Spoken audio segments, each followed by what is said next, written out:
Have you ever wondered how life continues? How does an individual grow and reproduce? We have already learned in our previous lessons that deoxyribonucleic acid, DNA, is carrier of hereditary characters in most of the living organisms. It is therefore associated with the transfer of characters from one generation to the next.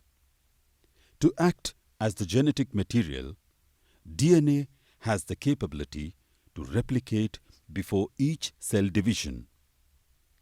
After the replication is over, cell division takes place and a new daughter cell is created. The nucleus of the daughter cell contains a copy of the parental DNA. Our today's lesson will revolve around replication of DNA. Replication of DNA. Microscopic studies have revealed that the DNA within a cell uncoils and replicate before each cell division. The double helical structure of DNA given by Watson and Crick provides an insight of how the mechanism of replication takes place.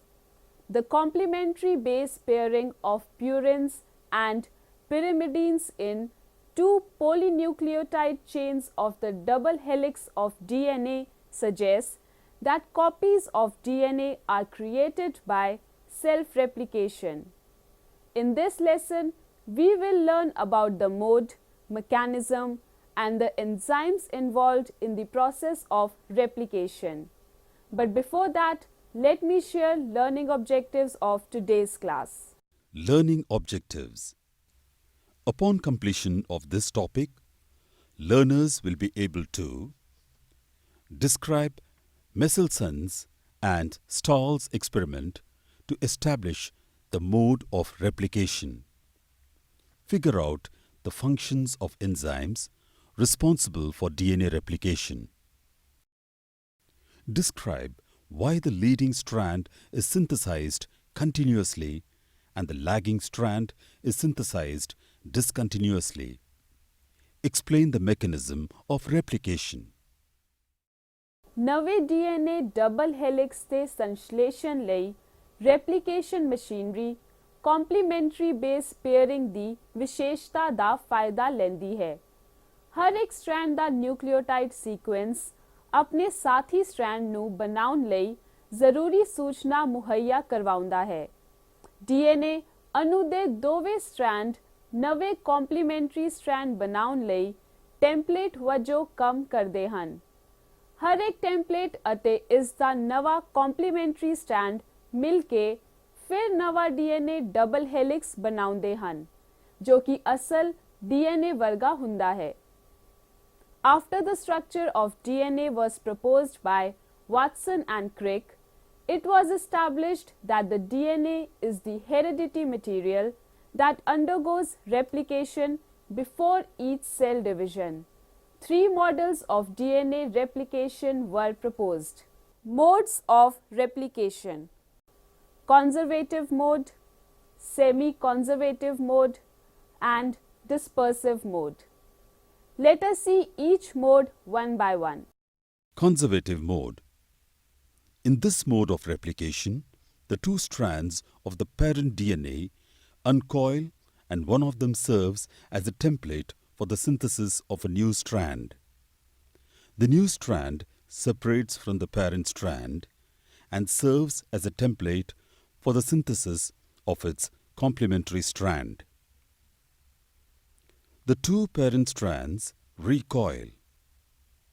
After one replication cycle, one of the daughter DNA molecules has both parental strands and the other has both newly synthesized strands.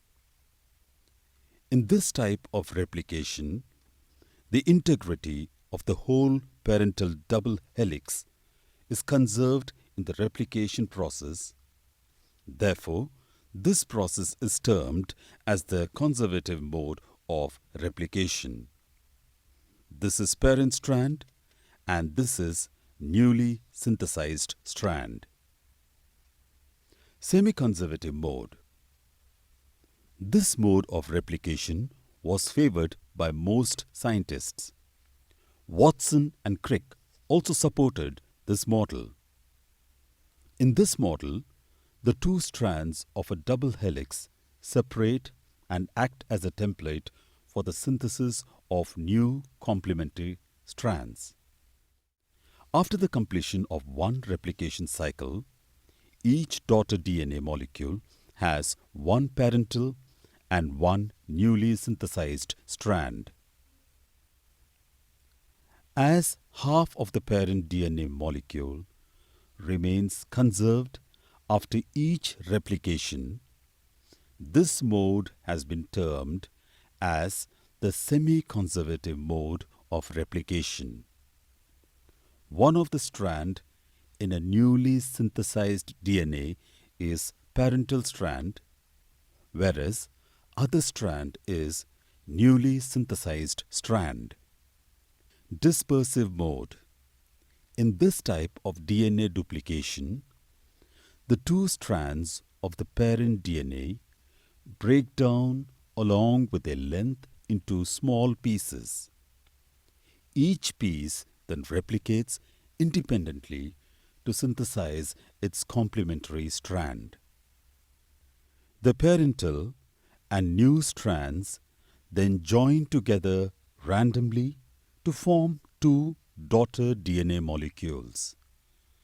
Each daughter DNA contains pieces of parental and newly synthesized strands. Due to the dispersive distribution of parental strands in the daughter DNA molecules, this mode is called as the dispersive mode of replication.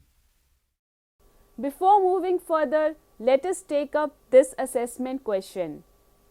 Out of these two visuals, which one depicts semi-conservative mode of replication? I think you guessed it absolutely right. This image depicts semi-conservative mode of replication. DNA ਦੇ double helical structure ਅਤੇ semi-conservative mode of replication the Watson ਅਤੇ creek ਵੱਲੋਂ 1953 ਵਿੱਚ ਕੀਤੀ ਖੋਜ ਦੇ ਬਾਅਦ ਦੋ ਵਿਗਿਆਨੀਆਂ ਮੈਥਿਊ ਮੈਸਲਸਨ ਅਤੇ ਫ੍ਰੈਂਕਲਿਨ ਸਟਾਹਲ ਨੇ ਤਜਵੀਜ਼ ਕੀਤਾ ਕਿ DNA semi-conservative mode of replication ਨੂੰ ਹੀ ਫੋਲੋ ਕਰਦਾ ਹੈ। ਮੈਸਲਸਨ ਅਤੇ ਸਟਾਹਲ ਨੇ 1958 ਵਿੱਚ ਆਪਣੇ ਪ੍ਰਯੋਗਿਕ ਨਤੀਜੇ ਪੇਸ਼ ਕੀਤੇ। ਤੁਹਾਨੂੰ ਹੁਣ ਇਨ੍ਹਾਂ ਦੋਨੋਂ ਵਿਗਿਆਨੀਆਂ ਵੱਲੋਂ ਕੀਤੇ ਗਏ ਪ੍ਰਯੋਗਾਂ ਬਾਰੇ ਚੰਗੀ ਤਰ੍ਹਾਂ ਜਾਣੂ ਕਰਵਾਇਆ ਜਾਵੇਗਾ। Michelson and Stahl did many experiments to prove semi-conservative mode of replication. They grew Escherichia coli bacteria for many generations in a medium having heavy isotope of nitrogen. For this, they used ammonium chloride synthetic medium containing 15N nitrogen, in which nitrogen used is the heavy isotope. He grew the bacteria in this medium till the bacterial DNA became completely labeled with heavy isotope. The labeled bacteria were then shifted to fresh medium having normal or 14N nitrogen. He performed several sets of experiments. Let us try to understand what exactly was done by Michelson and Stahl. Michelson and Stahl's experiment. Michelson and Stahl cultured Escherichia coli bacteria in separate NH4Cl synthetic medium. They grew E. coli in a medium containing ammonium chloride having 15N, which is the heavy isotope of nitrogen. Two samples of E. coli were grown in separate mediums containing either 15N or 14N nitrogen. After growing for many generations, the DNA from the samples was extracted in a medium containing cesium chloride, CaCl, and was subjected to ultracentrifugation. When DNA is mixed with cesium chloride, it will settle down at a particular height in centrifugation tube during centrifugation. The DNA that was labeled with a heavy isotope of nitrogen 15N settled towards the bottom of the tube, while DNA with 14N medium settled towards the top of the tube. This separation happened because of difference in densities of two different isotopes of nitrogen. So, here you can see, after centrifugation, DNA from the 15N medium, being heavier, formed a band at the bottom, while DNA from the 14N medium formed a band at the top end. The next step was to transfer some bacteria from the medium containing the heavy isotope of nitrogen, that is 15N medium, to a fresh medium containing the light isotope of nitrogen, that is 14N medium. Samples were withdrawn after every 20 minutes, which is the generation time of E. coli. Again, the DNA from these samples was extracted in a solution containing CaCl and was subjected to centrifugation. The DNA that was extracted from the culture after 20 minutes formed a single band in the intermediate density gradient between those of 15N and 14N types. The formation of single band in the intermediate region illustrated that the DNA molecules contain equal proportions of the two nitrogen isotopes or are a hybrid of the parental and new DNA. After second generation, or 40 minutes, two equal bands of DNA were formed on centrifugation. One band was formed in the 14N or the light density region, and the other band was formed in the intermediate density region. When the time for taking bacterial samples was increased, means the bacteria were allowed to grow in the 14N medium for longer time, a greater fraction of the extracted DNA sample settled in the light density region. The settling of newly formed DNA in the light region proved that both the strands of the new DNA had 14N DNA. After observing varied distribution of DNA in the density band, Messelson and Stahl concluded that the replication of DNA follows the semi-conservative mode. Messelson and Stahl's experiment. The graphic illustrates the results of the second experiment performed by Messelson and Stahl. It is clearly visible that after transference of E. coli from the heavy nitrogen medium to the normal medium containing 14N, the extracted DNA forms a band in the intermediate density region.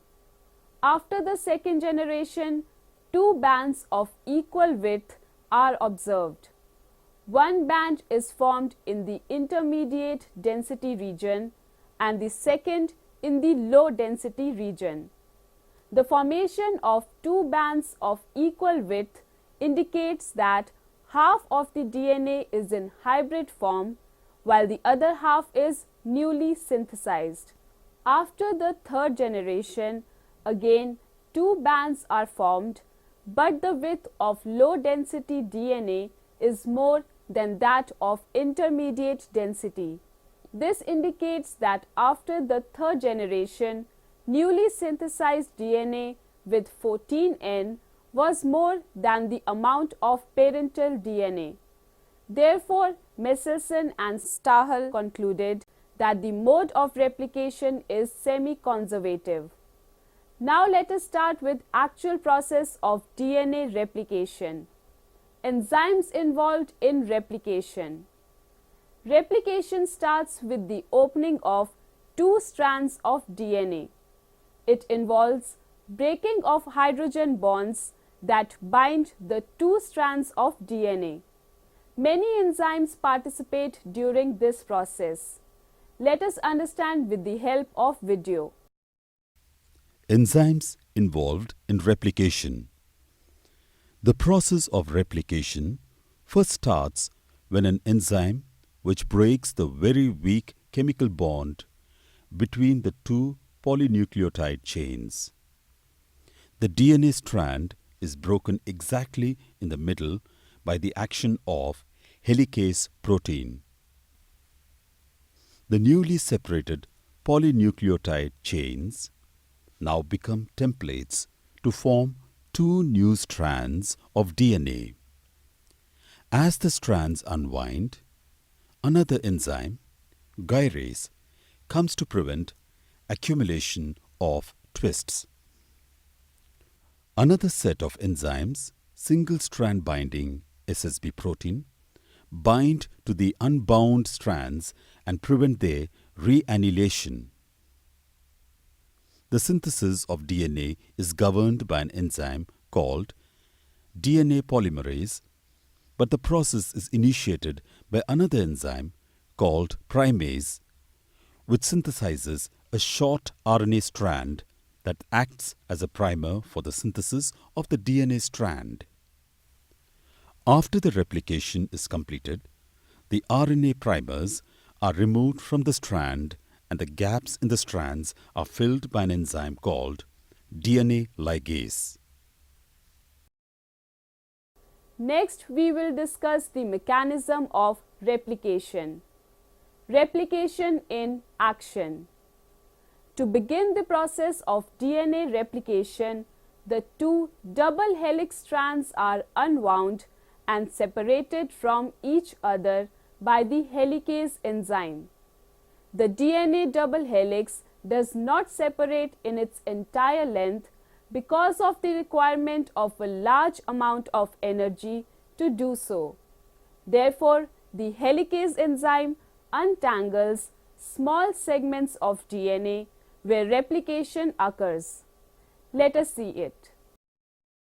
The point where the DNA double helix separates into single strands and from where the replication process is initiated is known as the replication fork. As soon as the strands are separated, single-strand binding proteins, or SSBs, quickly coat the newly exposed strands. The binding of SSB proteins prevent the complementary DNA strands to join back by formation of hydrogen bonds.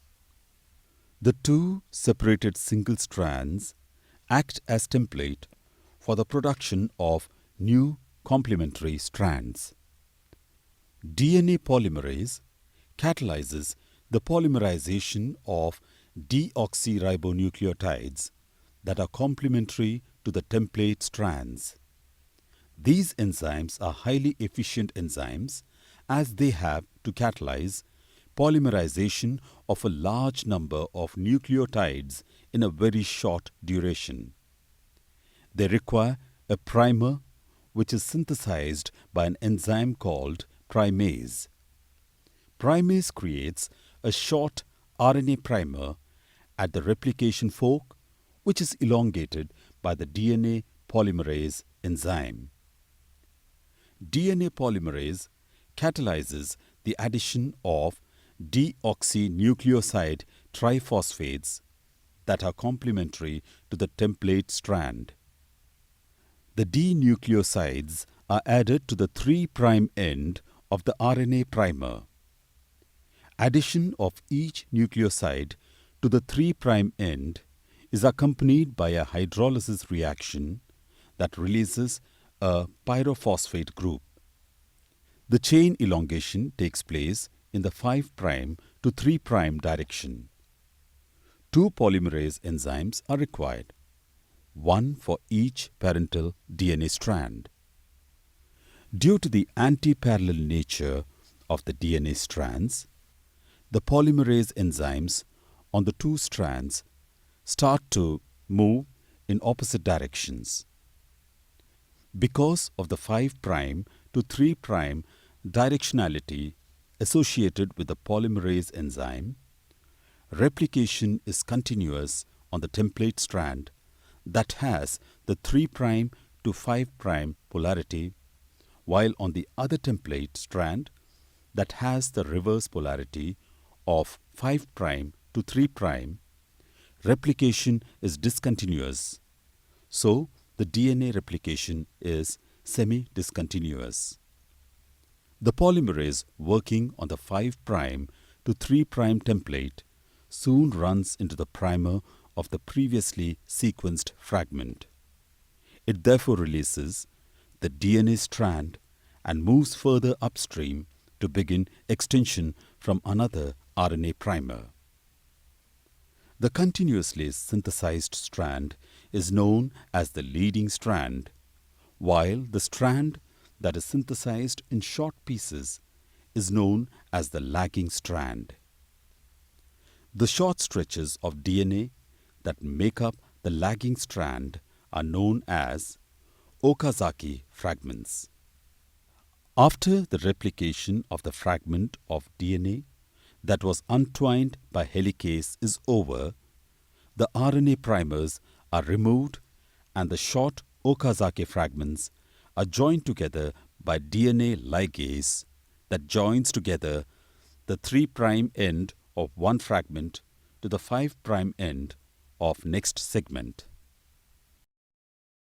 After replication of DNA is over, a cell divides. A failure in cell division results in polyploidy, which is a chromosomal abnormality. Let us recapitulate the events of DNA replication. The helicase enzyme unwinds the parental double helix. Single-strand binding proteins stabilize the unwound DNA. Primase synthesizes short RNA primers which are extended by DNA polymerase. The leading strand is synthesized continuously in the 5' to 3' direction.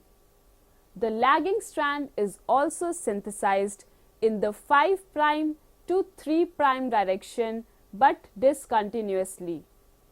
After completion of replication by DNA polymerase, the RNA primers are removed and the strands are joined together by an enzyme called DNA ligase. This brings us to the end of the lesson. In this lesson, we have learnt that Michelson and Stahl established that DNA follows the semi-conservative mode of replication. In the semi-conservative model, the two strands of a double helix separate and act as a template for the synthesis of new complementary strands. After the completion of one replication cycle, each daughter DNA molecule has one parental and one newly synthesized strand. In their experiment, Michelson and Stahl grew two cultures of Escherichia coli bacteria in separate mediums containing 15N and 14N as the only source of nitrogen. The solutions of DNA in cesium chloride on centrifugation formed bands in different regions. DNA labeled with 15N settled towards the bottom of the tube, while DNA from the 14N medium settled towards the top of the tube. Hybrid DNA formed after one round of replication settled in the intermediate region. From the varied distribution of DNA in the density band, Michelson and Stahl concluded that the replication of DNA follows the semi-conservative mode. Then we discussed about different enzymes involved in replication process. During replication, the helicase enzyme unwinds the parental double helix. Single-strand binding proteins stabilize the unwound DNA. Primase synthesizes short RNA primers, which is extended by DNA polymerase. The leading strand is synthesized in the 5' to 3' direction. The lagging strand is also synthesized in the 5' to 3' direction, but discontinuously. After completion of replication by DNA polymerase, the RNA primers are removed and the two strands are joined together by the enzyme DNA ligase. Let us take up an assessment to check your understanding about today's topic. And the first question is, which type of DNA formed a band closest to the bottom during Michelson and Stahl's experiment? And the options are DNA containing the 14N isotope, or DNA containing the 15N isotope, or DNA containing the 14N and 15N isotope in equal proportion, or DNA containing 75% 14N and 25% 15N isotope of nitrogen. Your answer is absolutely correct. It is DNA containing the 15N isotope of nitrogen. The next question is, which enzyme helps in the unwinding of DNA strands? SSB, helicase, DNA polymerase, or ligase?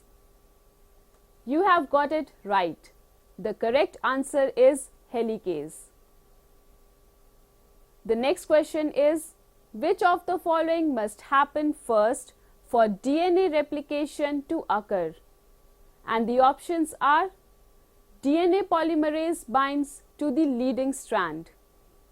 Second option, DNA is unwound.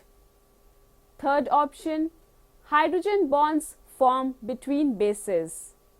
And fourth option is, chromosomes condense. You guessed it right. Option DNA is unwound is the correct answer. Next question. What do you understand by leading and lagging strands? And the answer is, a continuously synthesized strand of DNA is known as the leading strand, while the strand that is synthesized in short pieces is known as the lagging strand. Next question is, Okazaki fragments form on the lagging strand or leading strand or 5' end or 3' end? Yes, you are right. Okazaki fragments are formed on lagging strand. Next question. Which of the following is required for DNA replication to occur? DNA helicase or DNA ligase or DNA polymerase or all of these? I hope you guessed it right. The answer is the option all of these. Next question is, what will you get after one cycle of DNA replication? And the options are, 2 completely new DNA molecules, B, 2 DNA molecules where each contain a strand of the original, C, 1 new DNA molecule, 1 old molecule is conserved, or D, 1 new molecule of RNA. And the answer is 2 DNA molecules where each contain a strand of the original. Hope you enjoyed learning about the topic of replication of DNA. See you next time with a new topic. Till then, goodbye and have a good day.